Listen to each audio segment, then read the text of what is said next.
on the indie scene, but it really is. And those two put on a fantastic match as well. Veda Sky getting the victory. All right. And tell us about the Instagram page one more time. Yep, it's at 3 Counts Thursday. I think it kind of started, we were just promoting the main roster women in wrestling and, retired WWE stars. But lately it's been kind of fun to find these indie wrestlers to, bring attention to them as well. Not that, it's our responsibility or, we're taking credit for anything because, they're the ones that do all the work. But it's nice to kind of just give them that little extra plug that they absolutely deserve. No, absolutely. And while I have everybody listening, I want to lodge a formal complaint that Beulah McGillicuddy still has not been a Woman of the Week over on our Instagram page at 3 Count Thursday. I'm sure I'll bitch and complain until it happens. Hey, I think 2016 it might happen for you, Ryan. 2016 might be the year. Absolutely. Very excited. Thank you for that. Just a couple other matches. We had DJ Hyde versus Laszlo Arpad. It was kind of the battle of the clotheslines, if you will. Right. The lariat against the sort of Attila. And then there was the special attraction match where the man formerly known as Val Venus, Sean Morley, teamed up with former 3 Count Thursday guest TJ Mathis. They were taking on the wild cards for the number one contendership to the Legacy Tag Team. The wild cards are the number one contenders to the Legacy Tag Team titles. Can you tell us about that match? How cool was it to see the wrestler formerly known as Val Venus and any sort of special things that tied in with that match? Yeah, absolutely. It was cool to get TJ's take on it on the show last week. I think you guys did a great job with that. The match itself was really good. Those guys put on a great show. It was cool to see. And at the end of the match, Venus kind of gave like a speech to the wild cards, kind of, like a nod, which I'm sure was greatly appreciated by them when, a former WWE star is, giving you props, then it's going to be, unreal. I can't say enough. And I think the coolest moment of the whole match for everyone involved, probably for everyone at the show, was Chase, the young man who's suffering with, some illnesses that TJ talked about on the show. For him to be able to get into the ring at the end, be raised up on TJ's shoulders, kind of get the acknowledgement from the crowd. It was a cool moment for him. I'm sure it was definitely a cool moment for all of us that we got to be a part of that. Awesome. Yeah. We did talk about that with TJ Mathis last week on our show. Again, you can find all the pictures, facebook.com/Legacy Starts here. You can also find their website. It's legacywrestling.com. Pick up the DVD, pick up the shirts while you're there. Matt, that wraps us up for Legacy. Any other comments coming out of the Legacy show? Just that, if you get the chance to go to the Legacy show, make sure you do. It's, and that goes for any indie wrestling promotion around here. Just support your local promotions, because the worst thing that could happen would be, the businesses don't profit and they go away, and that's not good for anyone. So if there's indie wrestling around, go see it. And if Legacy Wrestling's close by, definitely go see that, because Adam and Mike just do a phenomenal job putting on a show, getting the fans interactive. And the Spooky Nook was a fantastic venue for that show. Cool. Again, not the only thing that was happening on Saturday, December the 5th. Also, the Mid-Penn Wrestling Alliance, the MPWA, held their first annual Hall of Fame banquet. Hall of Fame, where they inducted some local independent icon stars, hosted by Bill Apter. He was the first inductee into the MPWA Hall of Fame. Also inducted Mark Eaton, Mark Mess, Jeff Gripley, Shatter, Rockin' Rebel, DJ Wildside, and Nurse Vanessa Feelgood. I think that was everybody. Did I miss somebody? I felt like I missed somebody.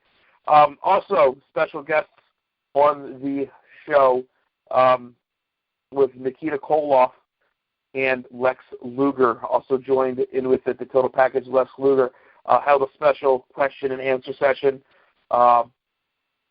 Nice banquet dinner, then Hall of Fame ceremony. Matt, we do have Jim on the line. Let's see if I can get Jim here. We do. Jim, how are you feeling, sir? I'm doing okay. It's been obviously a pretty crazy day for me, but I'm alive and well and recovering nicely. That is good. And thank you, Jim, for playing along with that. We appreciate that. Jim, Matt, we just got off the phone with Matt. No, Matt's still with us. We just got done talking about the Legacy show. Me and you were part of the Hall of Fame banquet, the Hall of Fame dinner over at the Legacy Host Resort Ballroom. That was December the 5th, MPWA. Jim, what's the biggest thing you take from that night? I think for me, it was just the stories.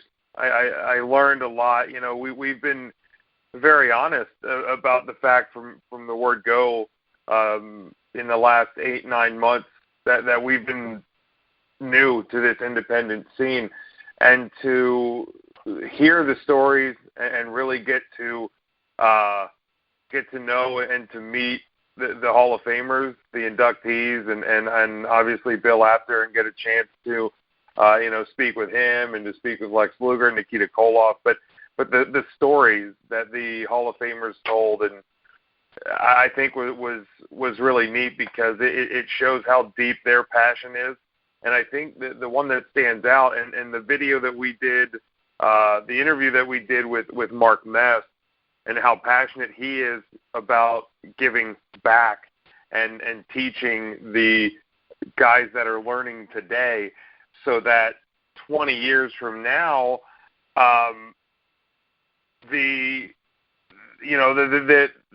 Hall of Famers, and the cycle keeps continuing. Because if the stars of yesterday don't give back, then the industry is just going to suffer, because there's not going to be the stars of tomorrow.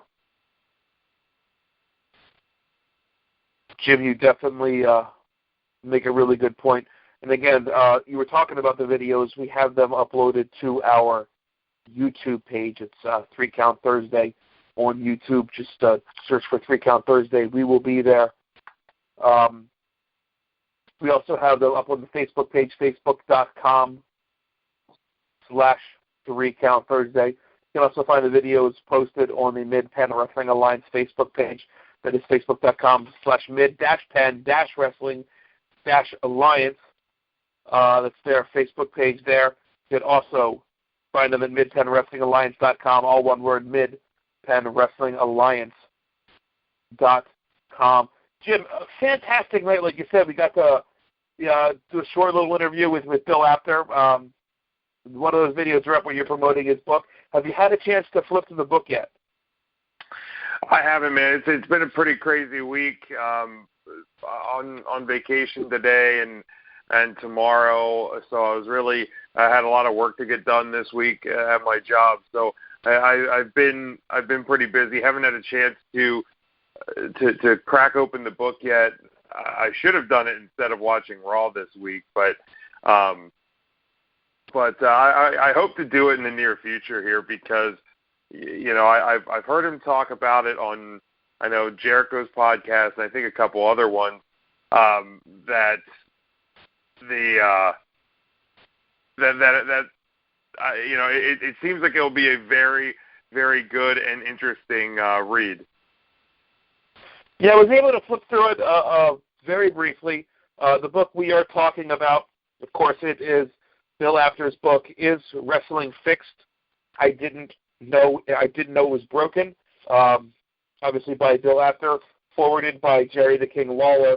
We were able to pick that up. I actually picked it up beforehand. Didn't know if he would have any copies, so I was definitely excited to come to that. Just real briefly, definitely some really cool stories just from his whole career, just flipping through. It's literally from the start of his career up until just a few months ago.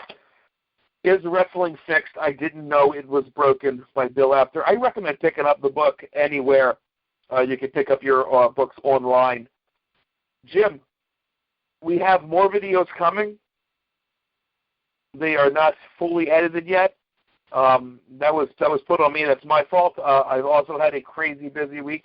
Obviously, my appendixes are still intact. But you have multiple appendixes? I do. Do you need one? No, I don't want to have to go through this again. So yeah, well, you already said vacation. You killed kayfabe. Jim did not get his appendix removed. He was I don't even know, what were you doing? I guess vacationing.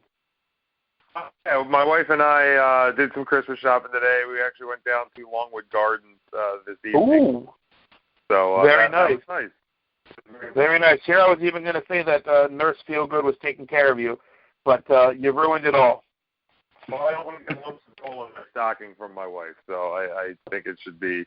I think I should be safer in killing kayfabe. I do it every week anyway, so why would this week be any different? Right. Let's not make it any different. Videos we currently do have up. You can check out the book video promoting the book with Bill Apter.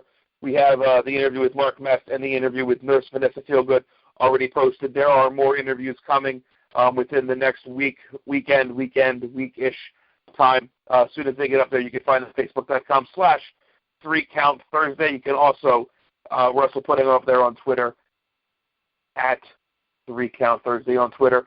Hey, let's also talk about, we received a special video just a couple days ago from, speaking of women's wrestling and how much we love women's wrestling, Blue Pants.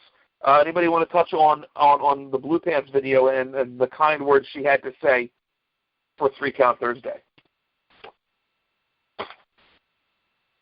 Matt, nobody apparently wants to talk about that. You brought it up, but I guess I could touch on it. Nobody wants to talk about it. Is it on the YouTube as well? It's up on YouTube as well, yes. All right, yeah, we have shared it to Facebook and I think part of it on Twitter. But it was nice to get the ringing endorsement from Blue Pants, kind of giving us the shout out that when she's on the road, she listens to 3 Count Thursday for her wrestling needs. Yeah, it's nice to be appreciated, I guess. That it is. Okay, that was enough. Thank you. Sorry I kind of threw that out there. Nobody knew it was coming. Thank you, Matt, for grabbing the ball and running with it. Okay, Fabe. Yeah. Before we went on the air, Jim, here's the fun part. I had to work this Monday. I missed all of Raw. Matt said he caught maybe the first match and swore off of Raw. Jim, did you actually make it through the entire Raw? I mean, make it through and be cognizant and aware of everything that happened are two different things. I did have my TV on for the whole 3 hours, 3 days, whatever length it actually was. It was pretty brutal. No, I did. I made it through the whole thing, and of course, I've always been the silver lining, glasses half full guy. This week was brutal. It really was. Like, you start off the show with the New Day, who I love. I love the New Day. But you start off with them and Sheamus just talking like for way too long. Like, I like him as a heel champion. I don't have a problem with him as a heel champion, but like, don't make him talk for 15 minutes. And then there was 17 guys wrestling in a match. I lost count of how many teams there was actually in the match, and it ended with Sheamus and Roman Reigns just talking about tater tots or something. Like, I don't know. Like, when it gets to 11:15 and you're getting that ridiculous, it's hard for me to pay attention 100%. I look up the ratings, and they drew 3.054 million viewers. It was down from last week's 3.17 million viewers, and the final rating for this show was 2.15, down from last week's 2.21. So, I mean, and it